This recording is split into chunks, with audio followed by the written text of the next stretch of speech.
Good morning, guys. How's it going? Wonderful Friday morning. Alright, I want to talk to you guys a little bit more about the Mandela effect and something that I've been pondering, right?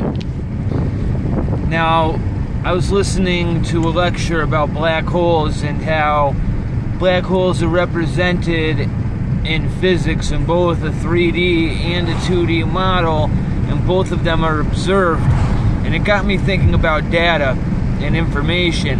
Now, they say that data and information can neither be created nor destroyed, and that raises a very interesting question, especially for somebody that believes in the Mandela effect, because if information can neither be created nor destroyed, then how can the original information be altered, in essence destroying the original information? Now, what you have to think about is only a certain amount of us can observe these changes. We've come to that realization and conclusion, and I'm here to offer some sort of explanation for that because I think I'm onto something here, and I want to know what you guys have to think about this. So think about our eyes and our brain and how they operate for a second. So, according to modern science, they tell us that our eyes are only capable of interpreting a certain percentage of the data that they take in. And that makes sense because there's only a finite limit to the processing power of our brain. And if we tried to process all of the information around us, it would completely overload us. So we see a veil of reality and our brain fills in the rest based on experience, right? Now think about this.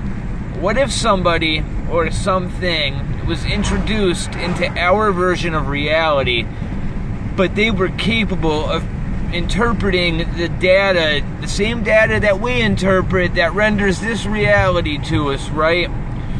What if there was something else placed into this reality? And they use that data that we see day after day, but they just interpret it differently. So their outcome, what they perceive for reality, is completely different than what we see. Now, think about it like this. If I draw a stick figure on a piece of paper, right? That stick figure only knows 4 possible directions: up, down, left, right, and it's contained to the surface of the piece of paper that you drew it on. Let's say if it goes right off of the paper, it's going to appear on the left side, up and down, vice versa. That's how their world operates. If I were to interact with that stick figure by putting my face on that piece of paper and speaking to it, it's going to hear a voice, and it's going to assume that that voice is God, blah, blah, blah, blah, blah. But what is that stick figure going to perceive of me? All this stick figure is going to see is my nose pressing against that piece of paper, and it's going to have no idea what the hell I actually am other than a voice that he's hearing, if he could even interpret the voice. We're assuming that he can in this instance. Now, I want to ask you guys about a personal experience. I've had this since I started waking up to the Mandela effect, and it was really brought to my attention that other people are having it as I'm watching more of these videos, and it has to do with shadow people. And I'm not talking about seeing shadow people when I'm looking directly at something and focusing on something. It's more out of the peripherals of my eyes. And what's curious to me is that we shouldn't be able to see out of our peripherals to begin with.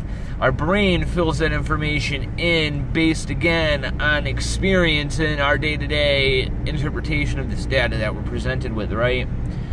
Now, the question that I'm asking here is, what if I'm the stick figure in this instance, and I'm only seeing these blurs out of the corner of my eye as blurs because I can't interpret that data? All I know is that there's data there, but I'm incapable of decoding it. I lack the encryption key. I lack the codec if it's a video. Whatever you want to use for an analogy. I just lack the ability to interpret that data. Now, this would explain a lot about these changes that we as Mandela effect affectees are seeing, especially with some of the bigger ones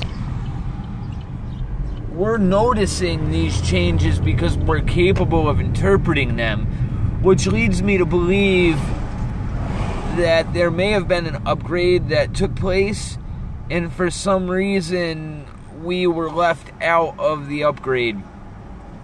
And we were left out of the upgrade for a reason. Now, either that or the upgrade might not have been from the source that originally programmed it. Maybe an outside force took over the system.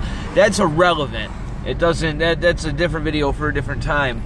But what I'm getting at is this gives you a whole new way to look at the world around you, and not only that, but it offers an explanation as to why we're seeing some of these changes. I was watching an interview of an Inuit tribe with elders, and I'm talking people in their 80s, 90s, 70s, old timers that are like surviving off of whale blubber in the winter, like in touch with nature, still true to their roots, believing what their ancestors taught them like they should, trusting the world that they see around them in their own observations. Now, you have to realize that these people depend on nature in order to understand things around them. When they go out on an adventure, they depend on the stars to get them home. They depend on the sun, they depend on the wind, they depend on all of their observations every single day. And what they're telling me and the world is that something changed. They no longer have the same amount of sunlight during certain times of the year. When they follow the stars home, they end up off of their reckoning. The wind is no longer blowing to the south, but blowing to the east. So when they look at the snow drifts, and they look at the peaks on the snow, they're pointing in the wrong direction. They're not pointing them home anymore. They're pointing to the east. So many, many people from these tribes have died over the years because of these changes. And there's no way that you can tell me a tribe of elders out in the middle of nowhere are making this up. They don't even know what the Mandela effect is. They did this video in order to tell the world that something's happening, and they don't know what.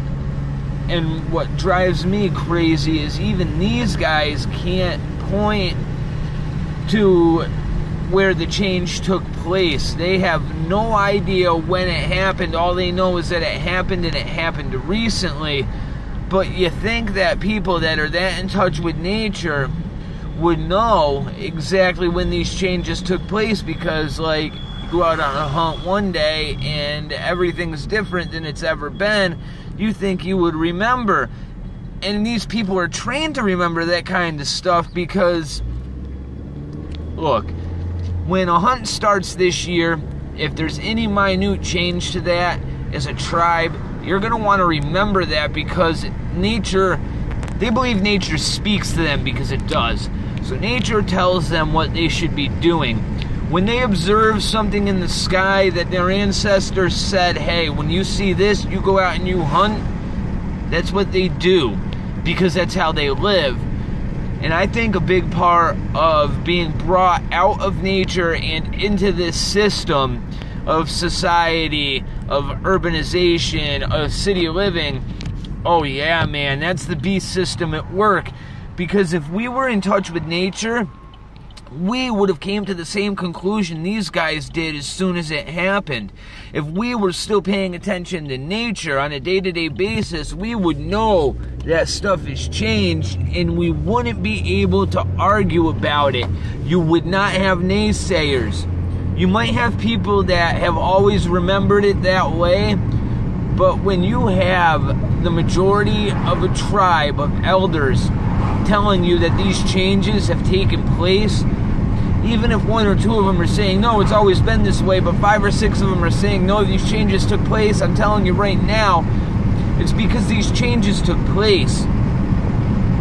The question you have to ask yourself is, how much data are you capable of interpreting?